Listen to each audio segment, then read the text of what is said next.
હવામાન વિભાગની આગાહી મુજબ ગુજરાતનું વાતાવરણ આગામી 5 દિવસ દરમિયાન શુષ્ક રહેશે તથા મહત્તમ તાપમાન સામાન્યથી નજીક પહોંચતા દિવસ દરમિયાન છેલ્લા થોડા સમયમાં જે અતિશય ગરમી સહન કરવી પડતી હતી તેમાંથી ગુજરાતવાસીઓને મુક્તિ મળશે તથા લઘુત્તમ તાપમાન પણ સામાન્યથી નજીક પહોંચતા રાત્રિ દરમિયાન પણ ઠંડકનો અનુભવ થશે।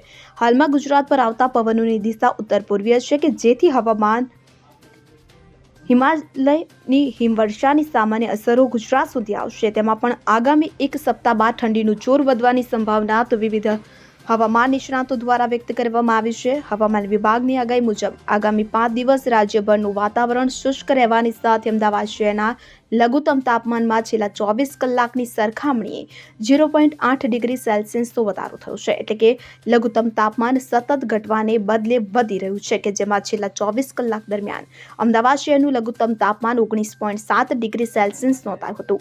હજુ પણ આગામી 24 કલાક દરમિયાન લઘુત્તમ તાપમાન 20 ડિગ્રીની આસપાસ રહેવાની શક્યતાઓ છે।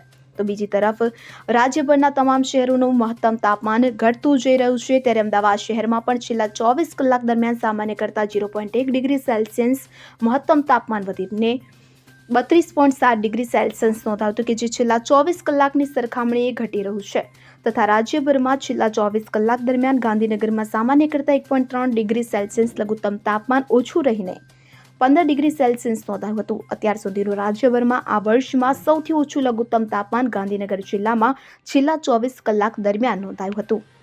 Bureau report CN24 news. હવે જુઓ દેશ દુનિયાની તમામ ખબરો તમારી આંગળીના ટેરવે।